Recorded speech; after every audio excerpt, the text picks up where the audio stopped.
Hi friends, நான் இன்னைக்கு உங்களோட ஒரு ரியல் இன்சிடெண்ட்டை ஷேர் பண்ண போகிறேன். இதுவரை சேனலை சப்ஸ்கிரைப் பண்ணாதவங்க சப்ஸ்கிரைப் பண்ணுங்க. ஸ்டாக் மார்க்கெட்டில் நிறைய புதிய ட்ரேடர்ஸ் வந்துட்டு இருக்கீங்க. நிறைய நாலேஜை கற்றுக்கங்க. அப்போ தான் நீங்கள் ஒரு சக்ஸஸ்ஃபுல் ட்ரேடராட்டு மாற முடியும். ஷேர் மார்க்கெட்டில் சைக்காலஜி ரொம்ப இம்பார்ட்டன்ட்.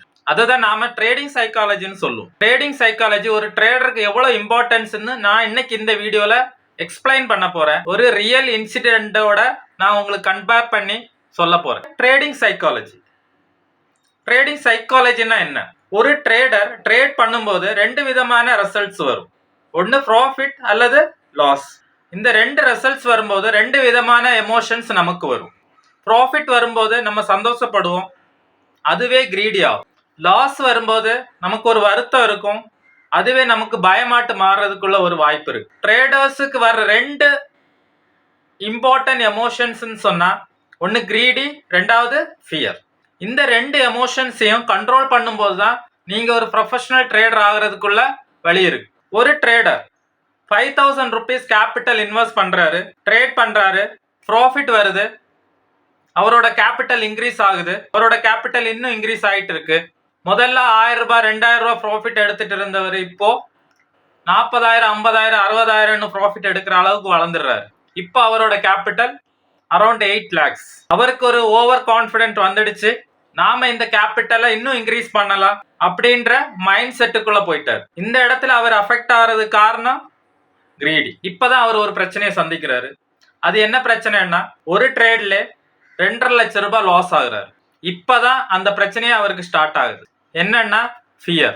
அந்த லாஸை தொடர்ந்து கொஞ்சம் லாஸ் வர ஆரம்பிக்குது. அப்போ அவருக்கு பயம் கூட ஆரம்பிச்சிருச்சு. அதுக்கப்புறம் எடுக்கிற ட்ரேட்ஸ்ல எதுலையுமே அவரால் ப்ராஃபிட் சம்பாதிக்க முடியல. என்ன காரணம்னா, ட்ரேட் எடுக்கிறாரு, அதுல சின்ன லாஸ் வரும்போதே அவர் எக்ஸிட் பண்றாரு.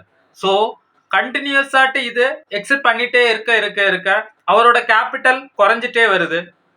அட் ஏ ஸ்டேஜ் அவரோட கேபிட்டலும் ஜீரோ ஆகுது. அவரால் ஃபர்தராட்டு ட்ரேட் கூட பண்ண முடியல. என்னன்னா, அவர் மென்டலி அஃபெக்ட் ஆயிட்டாரு இந்த ஃபியர்னால. ட்ரேடிங்கை விட சைக்காலஜி மைண்ட் செட் தான் ரொம்ப இம்பார்ட்டன்ட். ட்ரேடிங்னு சொன்னாலே 10% தான் ஸ்கில்ஸ், 90% நம்மளோட மைண்ட் செட். நாம இம்ப்ரூவ் பண்ண வேண்டியது எதுன்னா இந்த மைண்ட் செட்டை தான். நீங்க இந்த மைண்ட் செட்டை ரொம்ப ப்ராப்பரா யூஸ் பண்ணீங்கன்னா நீங்க ஒரு ப்ரொஃபஷனல் ட்ரேடராட்டு வரலாம். ஸ்கில்ஸை விட நீங்க இந்த மைண்ட் செட்டை இம்ப்ரூவ் பண்றதுக்குள்ள மெத்தட்ஸை நிறைய ஃபாலோ பண்ணுங்க. இப்போதான் உங்களுக்கு ப்ராப்பரா ஷேர் மார்க்கெட்ல நீங்க ஏர்ன் பண்ண முடியும். இந்த வீடியோ உங்களுக்கு பிடிச்சிருக்கும்னு நினைக்கிறேன். நான் சொன்ன இன்ஃபர்மேஷன்ஸ் ஒரு ட்ரேடர்ஸுக்கு யூஸ்ஃபுல்லா இருக்கும். உங்களோட ஃப்ரெண்ட்ஸோ ரிலேஷன்ஸோ ஷேர் மார்க்கெட்ல வரணும்னு ஆசைப்படுறவங்களுக்கு இந்த வீடியோவை ஷேர் பண்ணுங்க. கண்டிப்பா அவங்களுக்கு யூஸ்ஃபுல்லா இருக்கும். மீண்டும் ஒரு நல்ல வீடியோவில் உங்களை சந்திக்கிறேன். நன்றி, வணக்கம்.